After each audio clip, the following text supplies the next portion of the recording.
Hello, friends. Welcome to my YouTube channel. Here, I share a brand new story every day. If you enjoy my videos, please like, share, and subscribe to the channel. Now, let's dive into today's story. Darkness had begun to fall over the landscape. The roadside trees, which had seemed so beautiful in the daylight breeze, now took on a ghostly appearance. However, ghosts were the furthest thing from Marcus's mind. He was accustomed to driving on deserted roads, finding comfort in the solitude, accompanied only by the sounds of birds or forest animals that happened to stray onto the road. Marcus had traveled this road so often that he knew it like the back of his hand. He had intended to start his journey during daylight, but by the time he excused himself from the meeting with a client, it was already twilight. Just to be on the safe side, he switched on Google Maps. Though he wasn't a fan of using maps for a path he knew well, it sometimes helped avoid traffic jams by suggesting alternate routes. At this hour, the road would be so deserted that there wouldn't be any humans for miles to assist him if he forgot the way. His decision to use maps paid off immediately, allowing him to bypass congested roads and exit the city in just 10 minutes.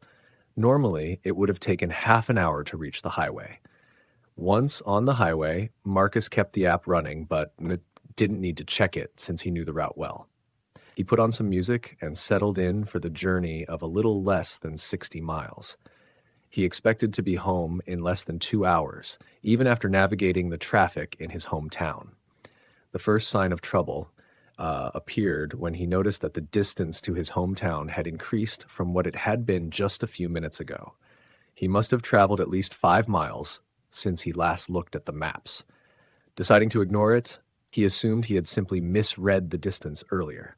He kept driving, but after about 10 minutes, he checked the remaining distance again. To his surprise, it had increased by 2 miles. It was now clear that he wasn't on the right road. He wondered how this could have happened.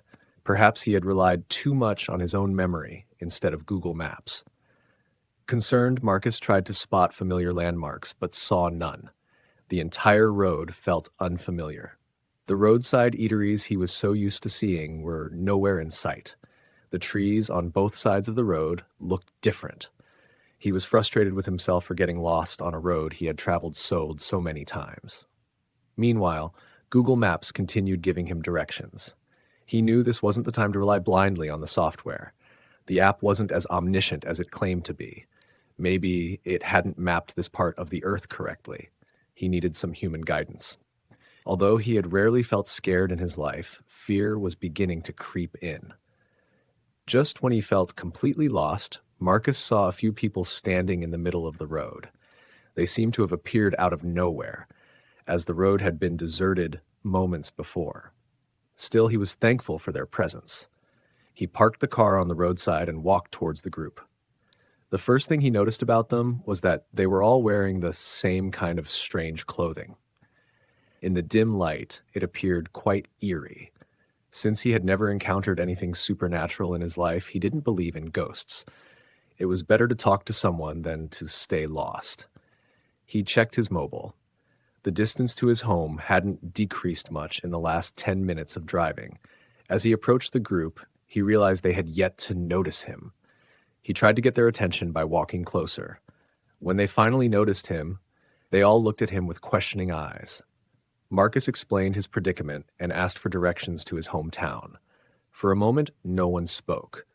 Disappointed, he took a step back towards his car. One of the men signaled for him to stop. The man began to speak, though his voice wasn't very clear. Marcus could still make out the words, "Many people get lost in this area at night, but don't worry, we'll guide you."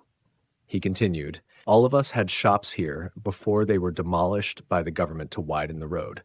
We were hopeful of getting good compensation since we lost our livelihoods." He paused, and for a moment, Marcus forgot he was lost and listened intently. The man looked at him as if trying to gauge his interest. Marcus nodded, encouraging the man to continue. "We tried to get compensation from the government, but everywhere we went, we were asked for bribes. We couldn't afford to pay as we had already lost everything. With no options left, we were forced to commit suicide." Marcus interjected, "Thank God you didn't go through with it." The man smiled enigmatically without saying a word. He changed the subject. "Okay, let's forget our problems. Go straight from here, and you'll find your way." Marcus looked at the man. Since he was lost, how could a straight road lead to his hometown? He got back into the car and rubbed his eyes to clear his vision. Thus, when he opened them, the road ahead was clear. He realized he had been too abrupt in returning to his car and had forgotten to thank the people who had helped him. He looked around, but there was no one on the road. How could they have disappeared so quickly? He shook his head, thinking that perhaps while he was rubbing his eyes, the people had walked off the road to their homes. He checked Google Maps to see the remaining distance. To his surprise, it now showed only 20 miles left. He was certain that when he had stepped out of the car to talk to those people, the app had been showing 50 miles. The road also looked familiar for the first time. He knew this road very well. Deciding to put the strange encounter and the confusion about the distance out of his mind, Marcus continued driving. He was home within 45 minutes. Later, he searched the internet and discovered that many similar incidents had occurred on that road. The same group of people had miraculously appeared to guide lost travelers. However, according to the information, there were no human habitations near that road. As he searched further, he found an old news item. The news had been sensational at the time, reporting that several people who had lost their roadside shops had committed suicide after their compensation was delayed by government officials, who demanded bribes under various pretexts. Their suicides led to the immediate settlement of their claims, with the money going to their families, but it was of no use to those who had died. It was a story that had been passed down among the students at Eldridge University, whispered during late-night study sessions and around campfires. The tale of the Phantom of Ashwood Pass was one of those legends that grew with each retelling, becoming a rite of passage for those daring enough to recount it. But for Rachel, it wasn't just a story. It was a chilling account shared by her older sister, Emily, who had lived through the ordeal. Emily had always been a practical woman, the kind who faced life's challenges with a steady hand and a calm demeanor. But even she couldn't have predicted what awaited her on that fateful journey back to Eldridge after the birth of her first child. Emily had traveled to her mother's home in the remote village of Ashwood, nestled deep within the mountains, to give birth and recover in the peace and quiet of the countryside. Now, with her baby girl Lily, 6 months old, it was time to return to the city and resume life with her husband, David. David, ever the planner, had arranged for a comfortable car and a trusted driver to ensure that Emily and Lily would have a safe and smooth journey back to Eldridge. The trip was expected to take around 8 hours, winding through the dense forests and treacherous roads of Ashwood Pass. Emily, who had made the journey countless times before, wasn't concerned.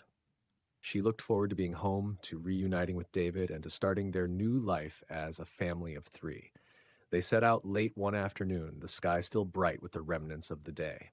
Emily and Lily settled into the back seat, with Emily watching the familiar scenery pass by as the driver navigated the winding roads. The first couple of hours were uneventful. The sun began to set, casting long shadows across the landscape, and Emily dozed off, lulled by the gentle motion of the car. As dusk gave way to night, the atmosphere in the car grew tense.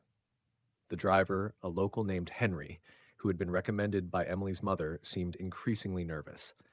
His hands tightened on the steering wheel as they entered the heart of Ashwood Pass, a stretch of road notorious for its sharp turns and steep cliffs. The further they went, the more isolated they became, with the dense forest closing in on either side and the road ahead lit only by the car's headlights. It was just after midnight when the car began to slow down unexpectedly. Emily, who had been sleeping lightly with Lily nestled against her, stirred and glanced out the window. The car had come to a near stop, and Henry's face was pale, his eyes wide with fear. "What's going on?" Emily asked, her voice thick with sleep. Henry didn't respond immediately, his gaze fixed on something up ahead. David, who had been dozing in the passenger seat, woke up and leaned forward to see what had caught the driver's attention. There, standing in the middle of the road, was a lone figure, a woman dressed in a flowing white gown, her long dark hair cascading down her back. She stood completely still, her back to the car, bathed in the eerie glow of the headlights. "What in the world?" David muttered, his voice trailing off. Henry finally found his voice, though it was shaky and filled with dread. "We can't go any further," he whispered. That's the phantom of Ashwood Pass." "The what?" Emily asked, now fully awake and alert. She had heard stories about haunted places, but she had never given them much thought. Ghosts, spirits, and phantoms were things of folklore, tales spun by superstitious minds, but there was no mistaking the fear in Henry's eyes. "There are stories," Henry continued, his voice barely above a whisper. "Stories of a ghost that haunts these roads. They say she's the spirit of a woman who died here many years ago. Some say she was a bride who was killed on her wedding night. Others say she was a mother who lost her child. But whatever she was in life, now she's something else, something that shouldn't be." Emily exchanged a glance with David, who was clearly unnerved by the driver's words. But Emily, ever the pragmatist, wasn't about to let some ghost story delay their journey. "It's just a woman," she said firmly. "Probably some local playing a prank or someone lost on these roads. We need to keep moving." But Henry shook his head vehemently. "No, ma'am. I've heard too many tales about this road, and I'm not driving past her. It's bad luck, and there's no other way through this part of the mountain." Emily could feel the frustration building inside her. They were already tired from the journey, and Lily was beginning to stir in her arms, sensing her mother's tension. The idea of turning back was not an option. She looked at the figure again, standing eerily still, and then back at Henry, who was paralyzed with fear. "Fine," she said, her voice tinged with irritation. "I'll handle this myself." Before David could stop her, Emily unbuckled her seatbelt and carefully got out of the car, Lily still cradled in her arms. The cool night air hit her face as she stepped onto the dark road. The mountains loomed on either side, their peaks hidden in the darkness. The only sound was the rustling of leaves in the wind and the soft hum of the car's engine.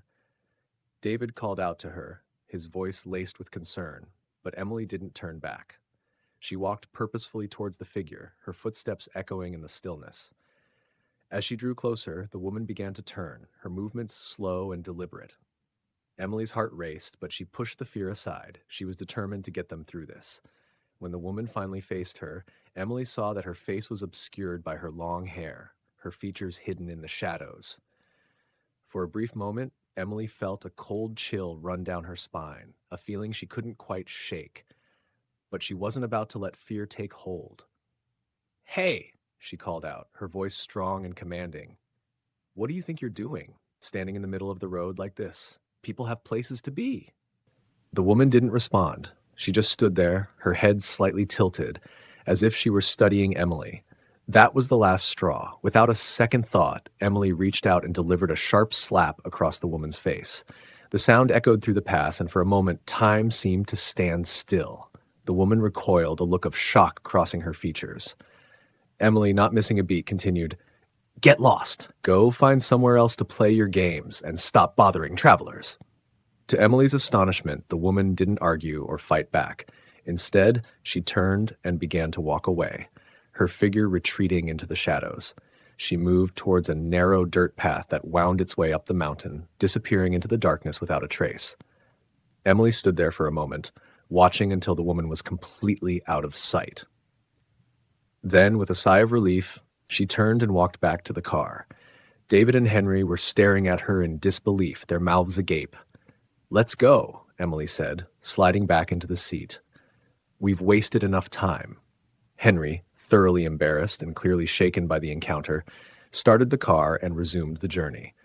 The rest of the drive through Ashwood Pass was uneventful, though the atmosphere in the car was heavy with the tension of what had just transpired. Emily couldn't shake the feeling that something wasn't quite right, but she was too tired to dwell on it. All she wanted was to get home, put Lily to bed, and forget about the whole ordeal.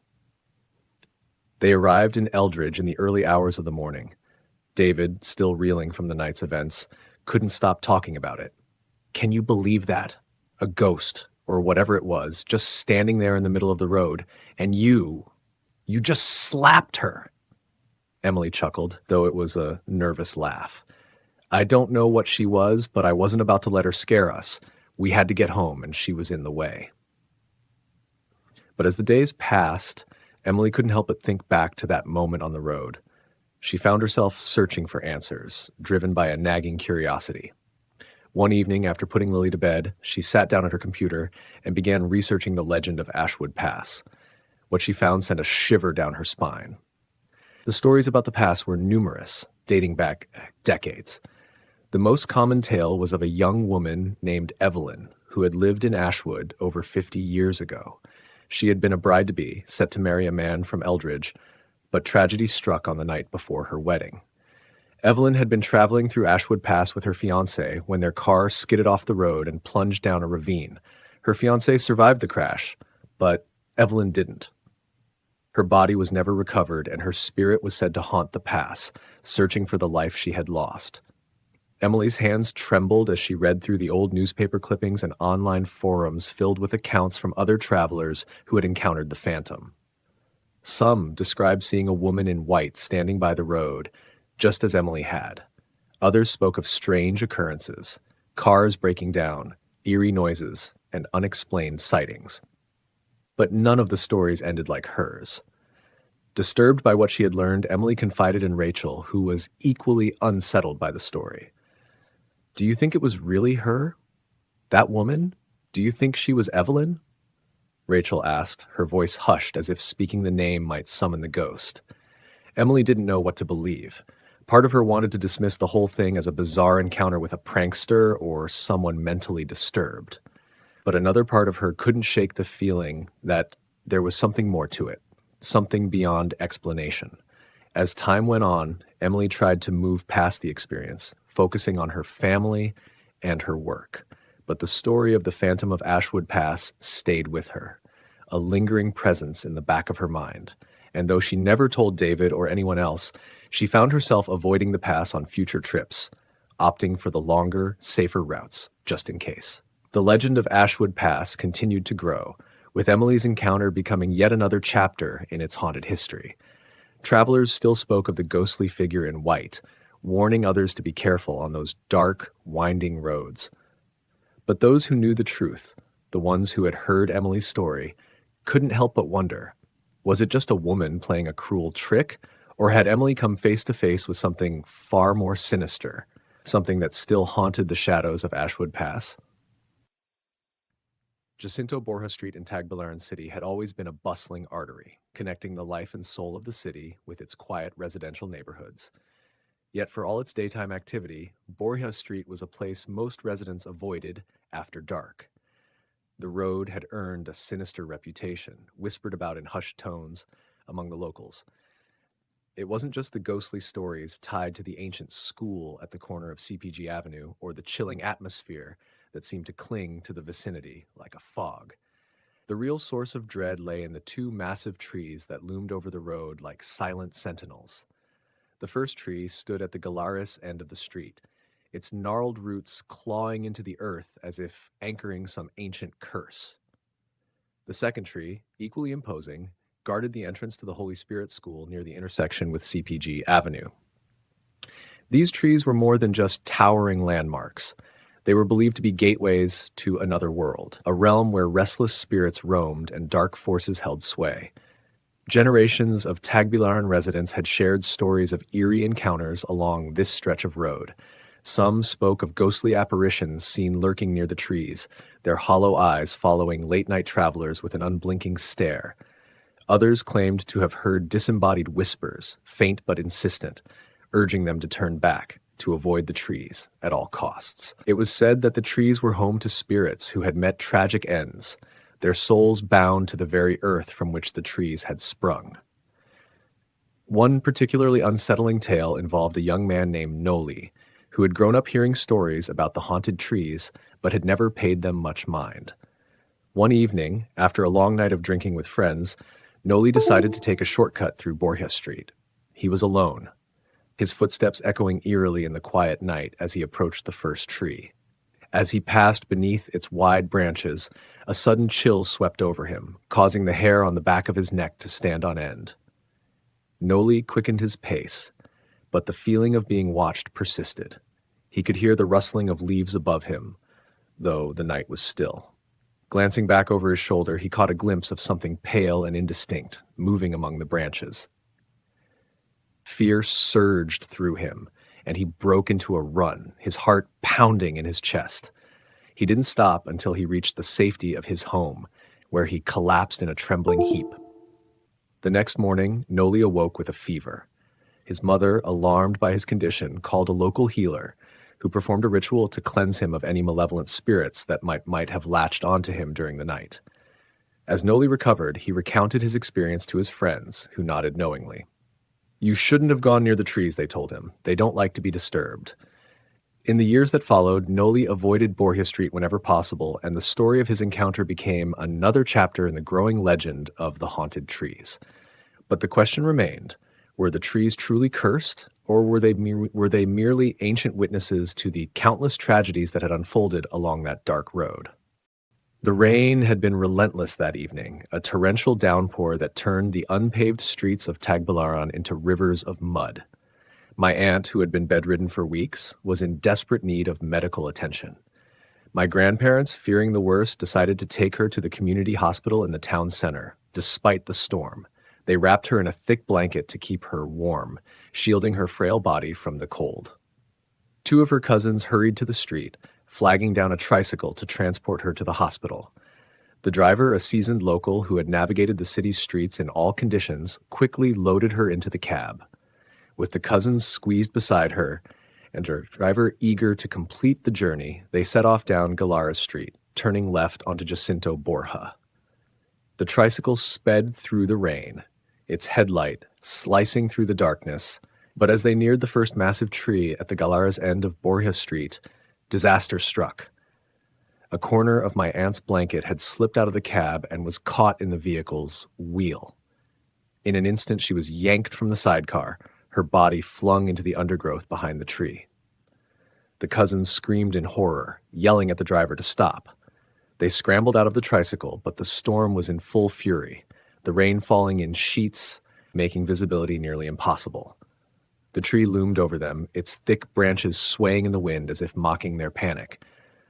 For nearly an hour they searched the area, their voices hoarse from calling her name, but there was no sign of my aunt. The thick shrubbery and the darkness swallowed her whole. Defeated and drenched, the cousins reluctantly called off the search. They returned home, their hearts heavy with dread, fearing the worst. But when they arrived the next morning to resume the search in daylight, they were greeted by a crowd gathered near the base of the second tree in front of the Holy Spirit School, a few hundred meters away. The tricycle driver, who had returned to help, stood silently by, his face ashen. There, lying motionless in the shadow of the second tree, was my aunt. Her body was cold, her eyes staring blankly at the heavens. She had not been found where she had fallen, but had somehow ended up near the second tree, a distance too far to have been dragged by the wind or the storm.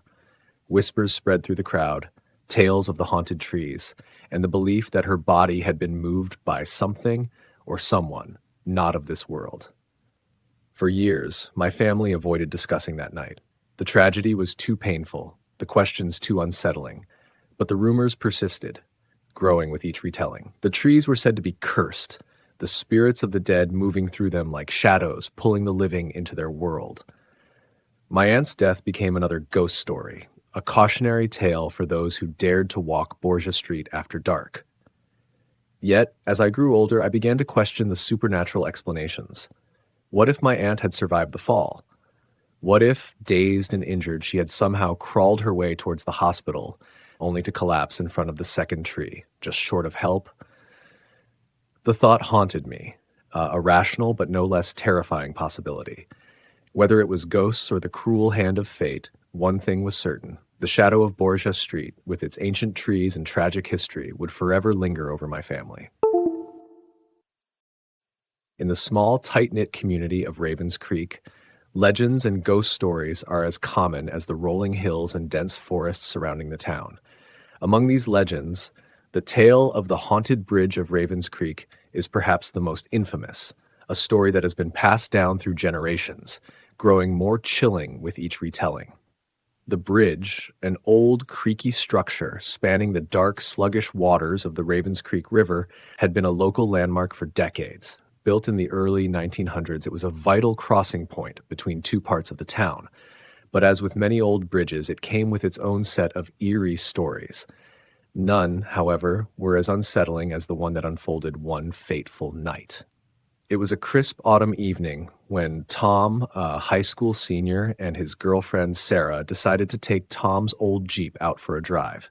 The two teenagers, both 18 and deeply in love, were in the midst of a heated argument, their voices raised and emotions raw. Tom had been drinking that night, a fact that had already caused tension between the couple.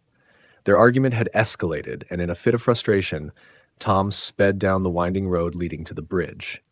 The bridge was notorious for its sharp turns and narrow lanes, and Tom's impaired judgment made the drive treacherous.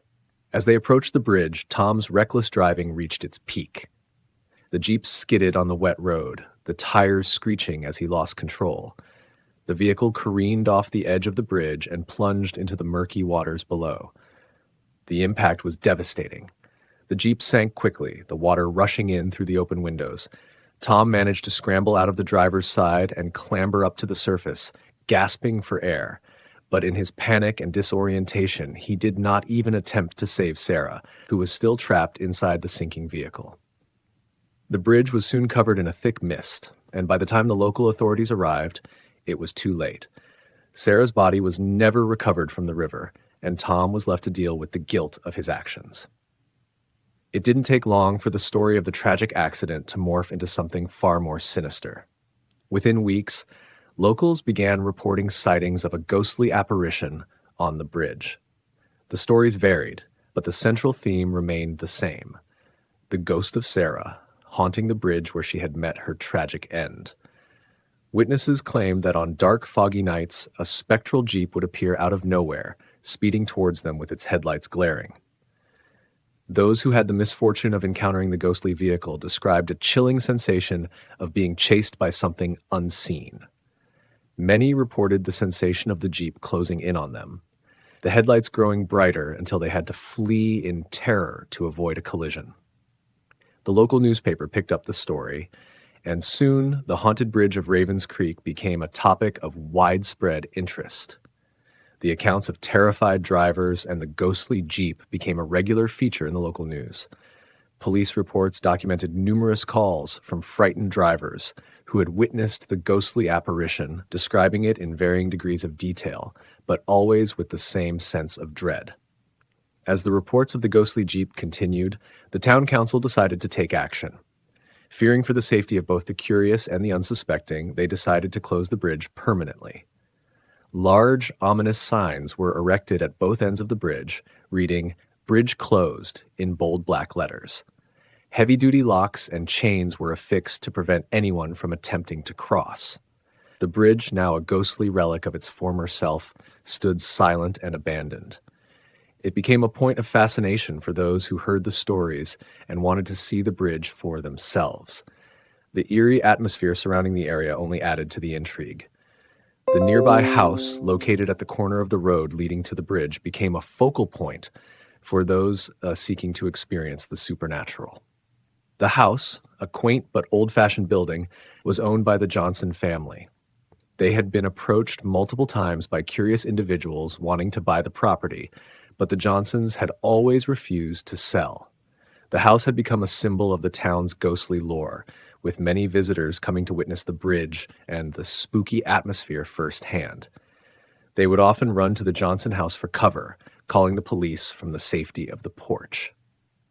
The Johnsons had adapted to their new role as keepers of the legend. They had even installed a second driveway to avoid the road leading to the now closed bridge, a precaution that only added to the house's mysterious allure. Years passed, but the legend of the haunted bridge of Ravens Creek endured. New generations of locals grew up hearing the tale, and the bridge remained a point of curiosity and fear. Some believed the ghost of Sarah was still out there, waiting to be seen by those brave enough to venture close. As for Tom, the driver, he lived out his days burdened by the weight of his actions. The guilt and the knowledge of what had happened on that fateful night haunted him until the end of his life. To this day, the story of the haunted bridge of Ravens Creek continues to capture the imaginations of those who hear it. The bridge may be closed, but the legend lives on, a reminder of the tragic events that unfolded and the ghostly presence that is said to linger there, waiting for its next encounter with the living.